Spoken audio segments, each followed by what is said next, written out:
Satu-satunya di Indonesia, daerah yang memiliki kehidupan agama yang harmonis antara 3 tarikat dan 1 Muhammadiyah dalam satu nagari, yakni Pariangan. Antara ketiga tarikat seperti Naksabandiyah, Satariyah, Qadariyah, dan Muhammadiyah memiliki perbedaan dalam cara pelaksanaan ibadahnya. Meskipun demikian, antara ketiga tarikat dan gerakan pembaharu Muhammadiyah tetap saling menghargai dan tidak ada diskriminasi antara golongan ini. Hingga pada akhirnya dari beberapa golongan yang disebutkan memutuskan untuk mendirikan sebuah masjid yang menjadi wadah persatuan atau tempat berkumpulnya seluruh 3 golongan tarikat dan Muhammadiyah untuk menjalin tali silaturahmi. Adapun fakta unik dari Masjid Islah di Nagari Pariangan ini ialah Masjid Islah melaksanakan sholat Idul Fitri sebanyak 4 kali dalam setahun, yang disebabkan oleh 4 golongan ini memiliki aturan hari yang berbeda-beda.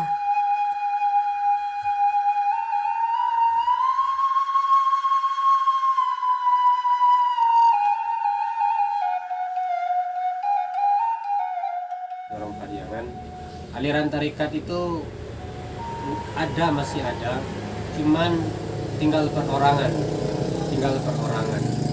Tarekat Naksabandi itu mursyid terakhirnya itu adalah Abdul Manan Tuan Kuampe Rangit Raju. Abdul Manan Tuan Kuampe. Selesai ketika beliau meninggal dalam usia 118 tahun, itu tidak ada lagi penerusnya. Habis Naksabandi. Ketika Naksabandi habis dari segi keorganisasian di Surau, tarekat Satariyah mencapai puncak kejayaannya di bawah pengajaran Ahmad Datuk Pemulusati. Ketika Ahmad Datuk Pemulusati meninggal tahun 1999, sebenarnya ada yang bisa meneruskan untuk menjadi guru, yaitu anaknya, tapi anaknya tidak bersedia. Dan hari ini mungkin hanya bisa dikatakan 1 atau 2 orang yang masih menganut pemahaman tentang tarekat Syatari.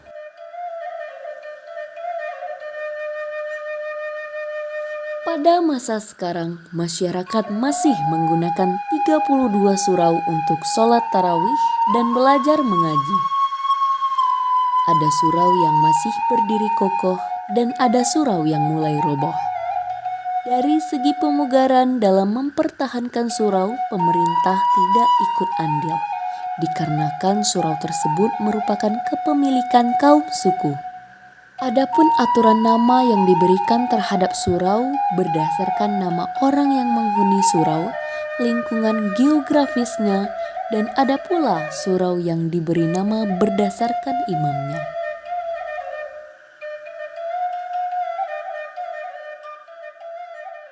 Sekitar masjid itu ada Surau Kanarian. Kenapa disebut sebagai Surau Kanarian?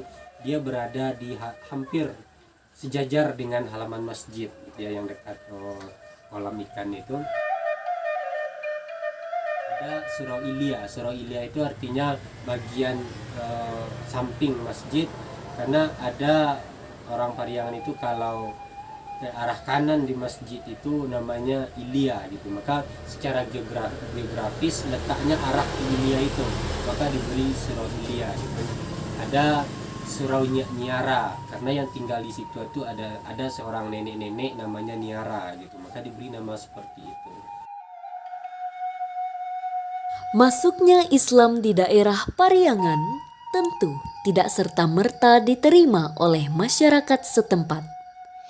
Dikarenakan sebelum Islam ada kepercayaan yang lebih dahulu dianut oleh nenek moyang Minangkabau seperti animisme dan dinamisme.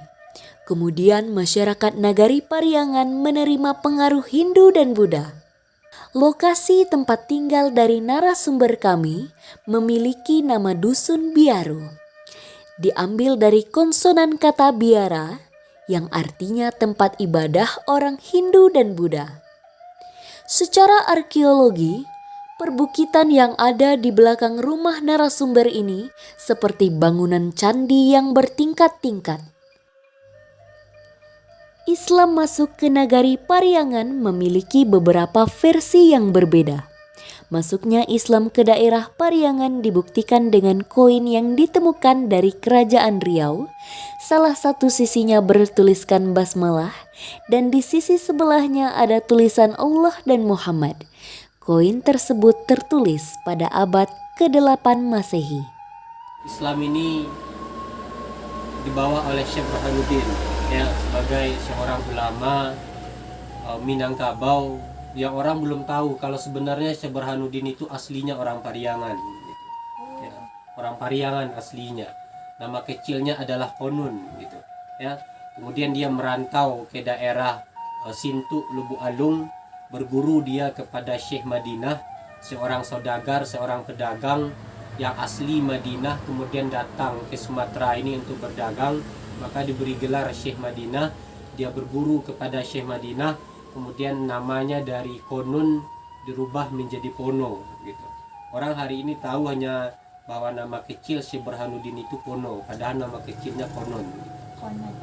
Pono itu nama remajanya gitu. Kemudian dia berguru kepada Syekh Abdurrauf Singkil di Aceh, kemudian dari Pono berganti menjadi Syekh Burhanuddin. Nah, dia kembali ke sinilah Islam itu berkembang di Minangkabau. Walaupun pada awalnya Pariaman menjadi pusat. Nah, jadi kalau secara penelitian data-data yang ada, Pariangan ini sudah mulai disentuh oleh Islam. Ada yang katakan abad ke-8, ada yang katakan abad ke-12, yang paling kuat itu ya abad ke-14 ya, 14-15 ketika Syekh Burhanuddin kembali ke Minangkabau. Kemudian dari Buddha ke Islam tentu butuh proses ya.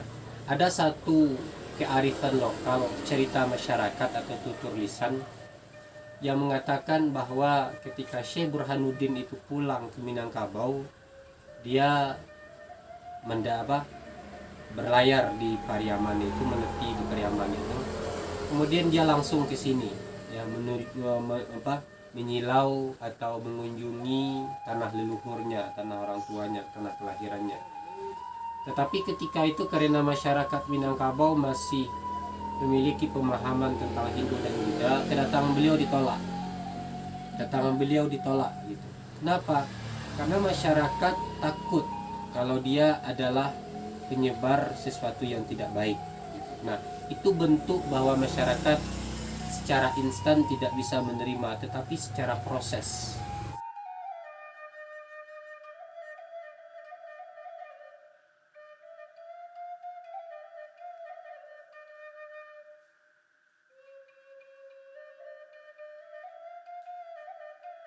Semua kepercayaan yang masuk ke dalam nagari Pariangan tidak serta-merta diterima oleh masyarakat setempat, dikarenakan sejatinya untuk memindahkan keyakinan membutuhkan waktu secara berkala yang dibuktikan dari sejarah proses penyebaran Islam di nagari Pariangan.